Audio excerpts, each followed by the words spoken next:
Hello friends, dear learner and my dear student.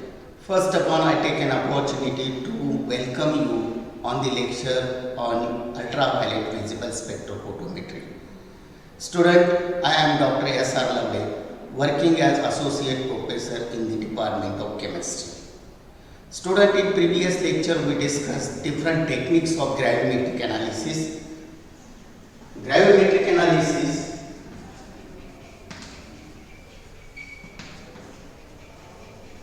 first type is a precipitation gravimetry.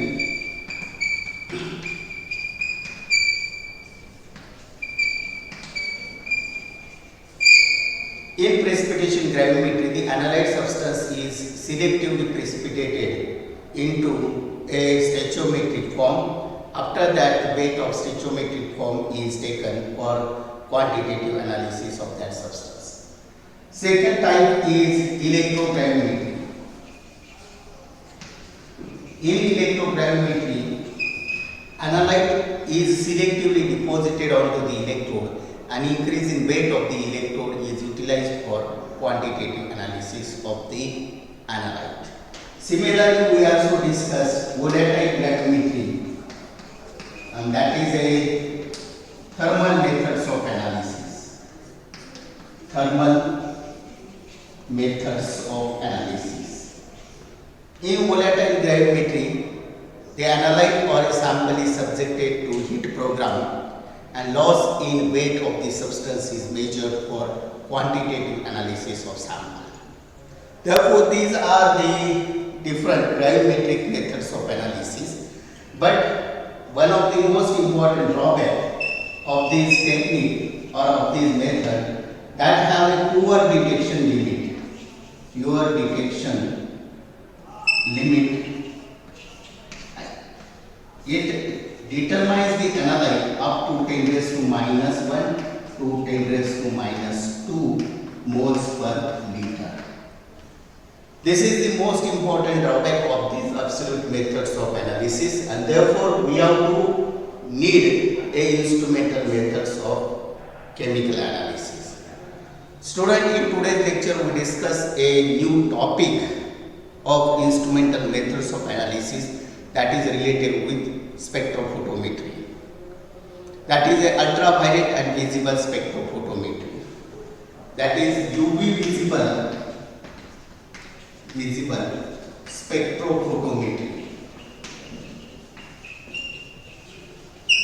This technique may be called as electron spectroscopy on the basis of interaction of sample with the matter.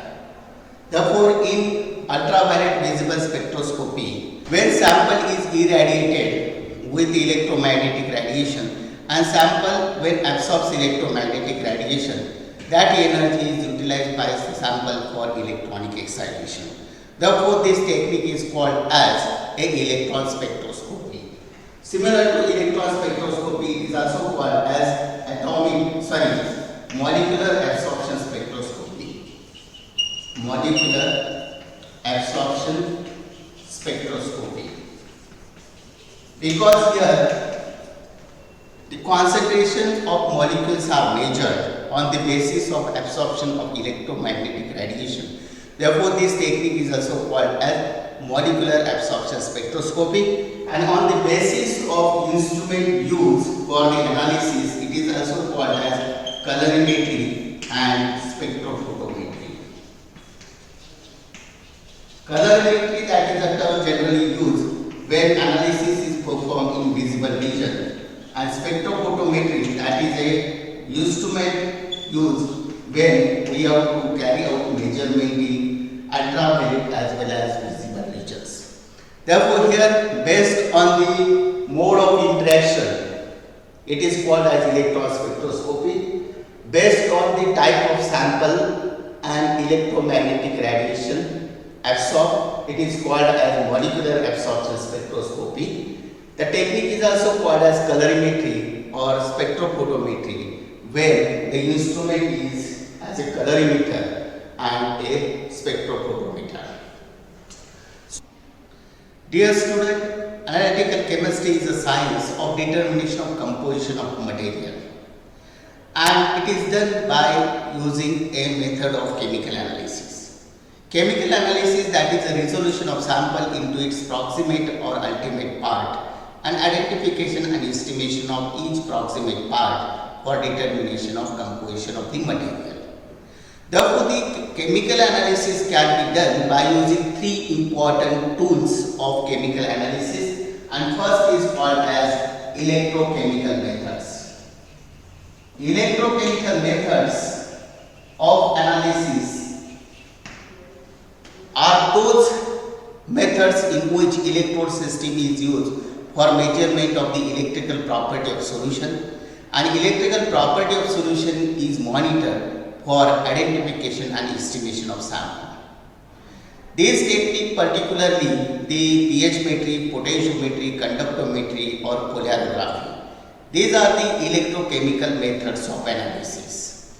Second type of chemical analysis, that is the separation methods. Separation methods particularly are the chromatographic method, in which the components of sample are separated, and during their separation, their identification and estimation is carried out. That is a separation method particularly useful for qualitative and quantitative analysis. The separation methods are the gas chromatography, high performance liquid chromatography, etc., in which we can identify, estimate as well as separate these sample components on the basis of their interaction with suitable stationary phase and suitable mobile phase. Along with these two techniques, the third important technique is a spectroscopy. Spectroscopy, that is a branch of science which deals with the study of interaction of electromagnetic radiation with the matter. Spectroscopy is a very important tool of qualitative and quantitative analysis.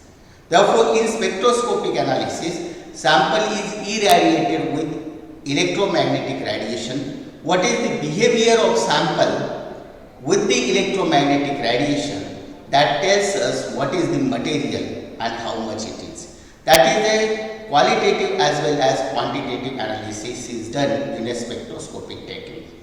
Ultraviolet visible spectrophotometry is also a spectroscopic technique, and we have to discuss in detail this spectroscopic technique.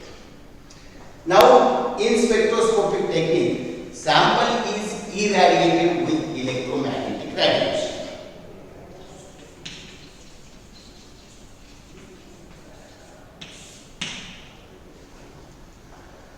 Here, ultraviolet visible spectrophotometry is a molecular absorption spectroscopy. In this case, sample is molecule and measurement is carried out on the basis of absorption of electromagnetic radiation. Therefore, this technique is a molecular absorption spectroscopy. In this technique, when we irradiate sample with electromagnetic radiation, sample will absorb radiation at specific wavelength. At other wavelength, the substance is transparent. The wavelength at which the substance absorbs radiation, the wavelength at which substance absorbs radiation is its identity, and we can use this for the qualitative analysis. That is for identification of the sample. Qualitative analysis. Now, the amount of radiant power or intensity of electromagnetic radiation that is absorbed at wavelength is directly proportional to the amount of material present in the sample. Therefore, here we can directly utilize this technique for quantitative analysis. Therefore, the extent of absorption,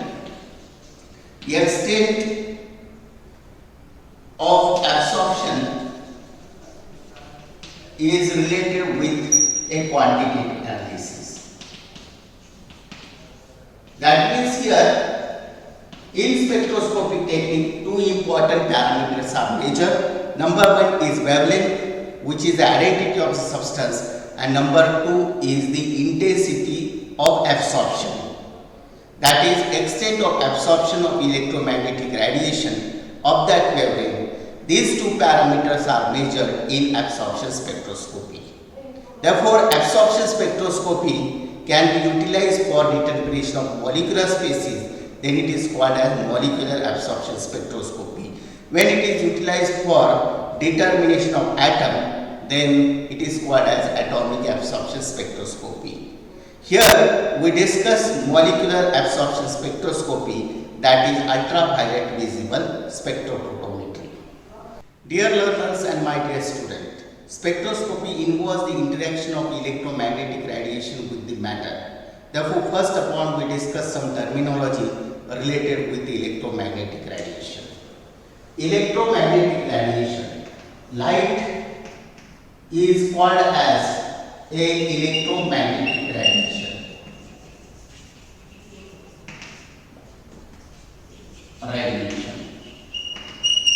Or EMR. Electromagnetic radiation is a one form of energy. Electromagnetic radiation has a corpuscular nature. That means it has both particle as well as wave nature. That is, light has a corpuscular nature, means it has a particle and wave nature. Similarly to this, here the particle in electromagnetic radiation is called as photons or quanta. Having energy, this photon having energy equal to E equal to h nu, where h is Planck's constant and its value is 6.626 into 10 raised to minus 34 joule second. That is a Planck. Electromagnetic radiation, that consisting of electric and magnetic field, those are travel perpendicular to each other at the direction of propagation. Therefore, here when we see this is a electric field, then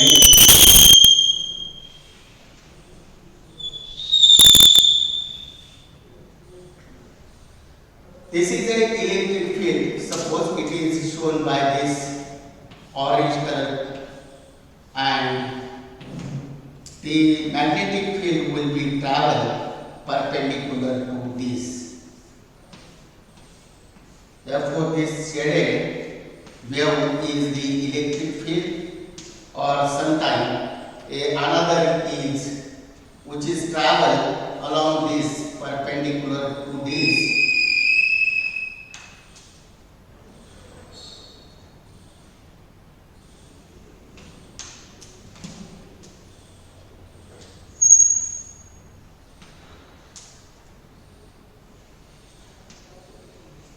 In this fashion, this is a magnetic field.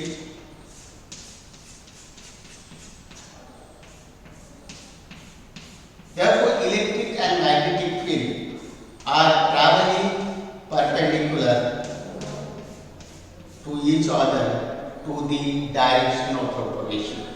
Therefore, here this is a y-axis, this is z-axis. This is x-axis. This is the source from which these radiations are traveled. Here, this is the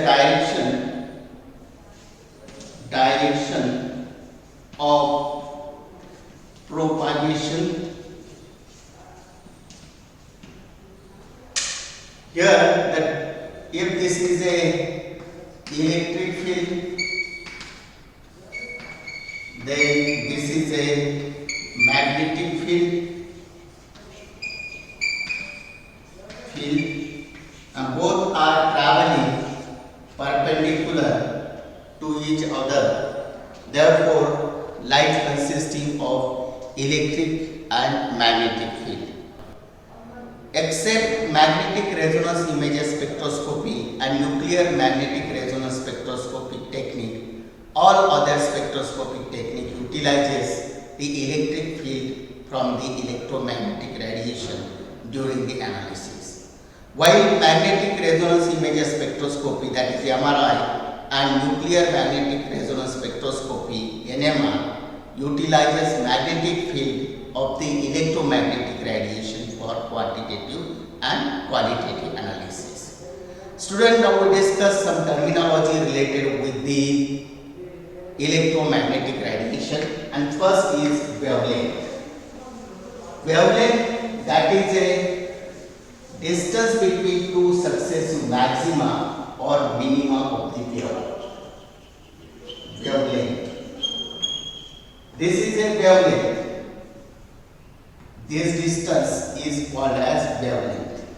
Therefore, wavelength, that is a distance between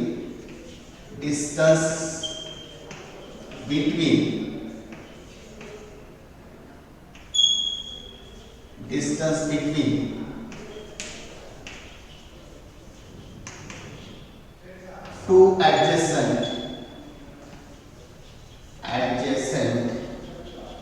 maxima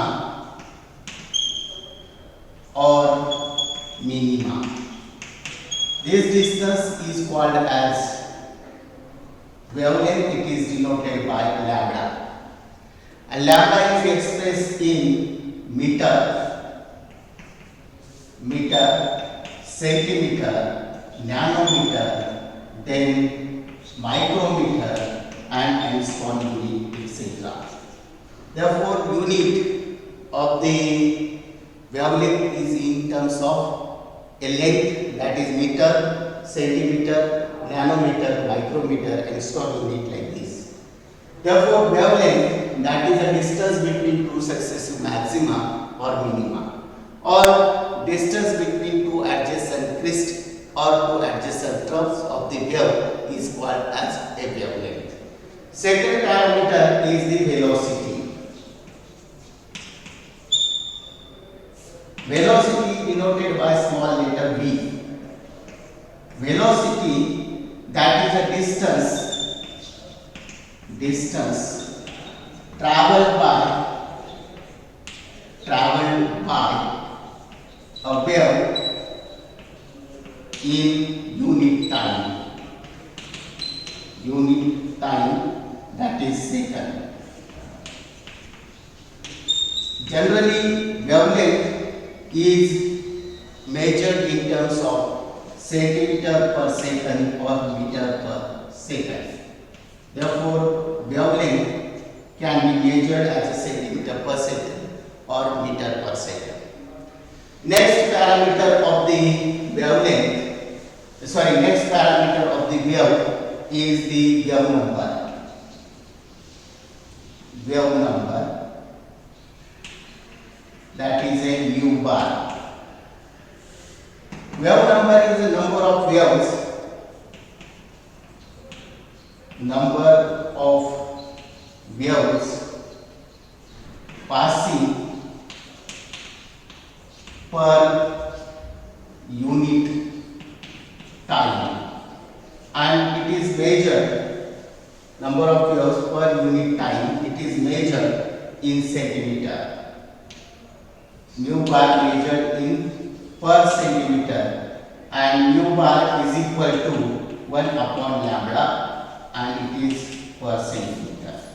That is a wave number is a reciprocal of wavelength, and that is expressed in per centimeter. Similarly, next is frequency.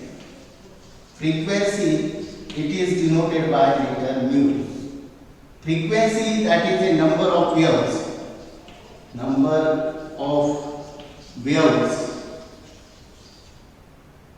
that occurs in 1 second. That is the number of cycles per second, and that is called as frequency. Frequency is expressed in per second, or it is called as hertz. Therefore, unit for frequency is per second, or it is also called as hertz. That means how much these cycles, this is one cycle, this is a one cycle. How much these cycles are given in 1 second, that is the frequency of the wave. Therefore, here wave can have characteristic wavelength, then its wave number, then its velocity and its frequency. Therefore, here along with this there is again third parameter, that is called as amplitude. The next parameter of the wave is amplitude. Amplitude denoted by a capital letter A, that is amplitude is a vector quantity,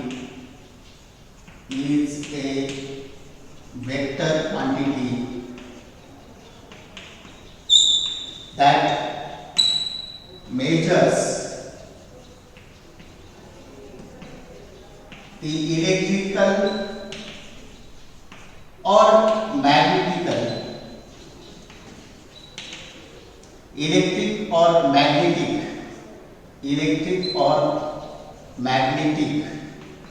field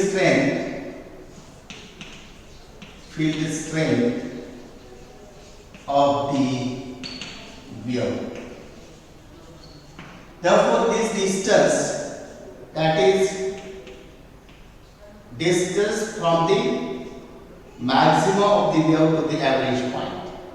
Therefore, field strength of the wave from its maxima. Amplitude is measured in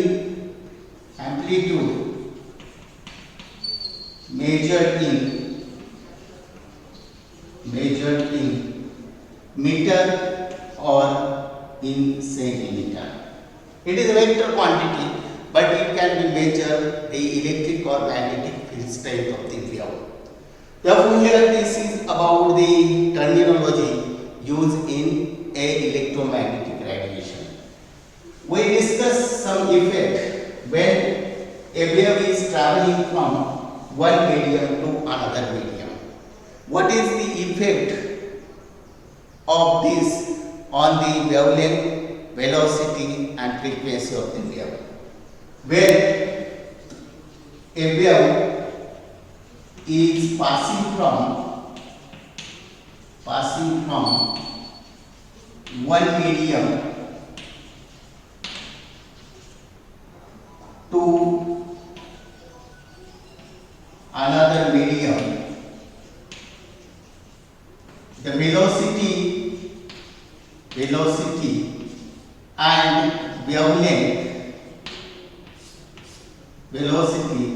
wavelength of the wave is get change. While frequency of the wave remains constant.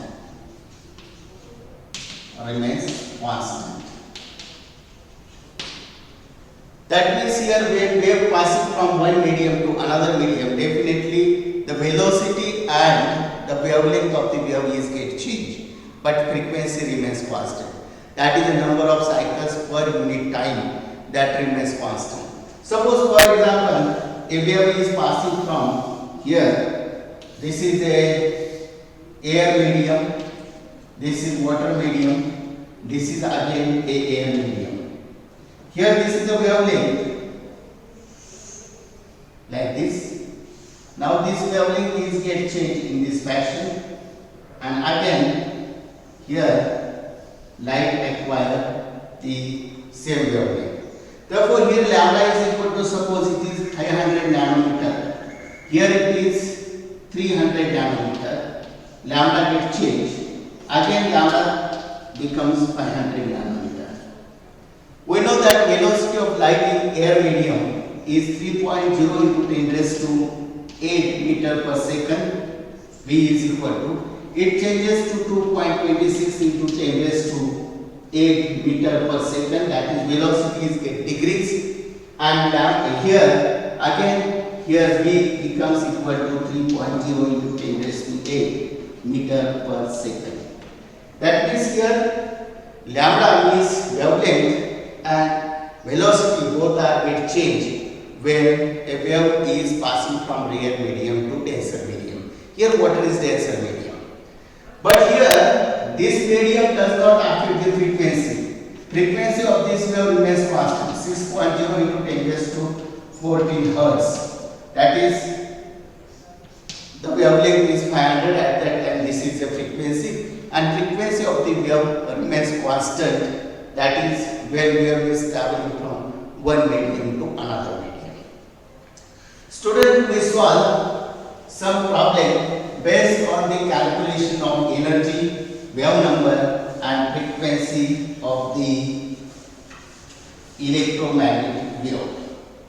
For example, a sodium D line has wavelength 589.0 nanometer. Calculate frequency, wave number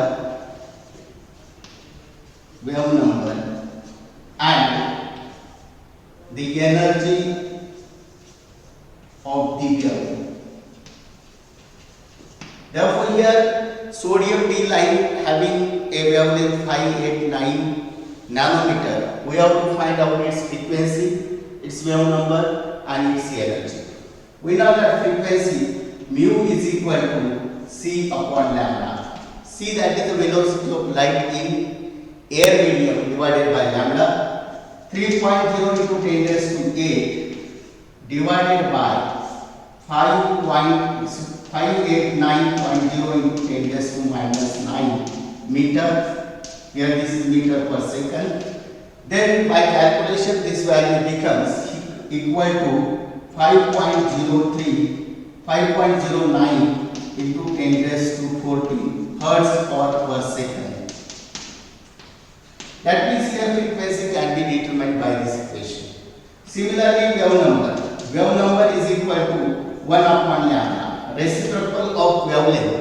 Therefore 1 upon 589.0 into 10 raised to minus 9 meter. But wave number we have to express in centimeter. Therefore 1 meter for 100 centimeter, and by calculation this value is equal to 1.70 into 10 raised to minus 4 per centimeter. That is a wave number of this sodium D line having wavelength 589 nanometer. Energy is equal to h mu or E is equal to hc upon lambda, where h is Planck constant, c is velocity of light and lambda is wavelength. Therefore again here 6.626 into 10 raised to minus 34 joule second into 3.0 into 10 raised to 8 meter per second divided by 589.0 into 10 raised to minus 9 meter.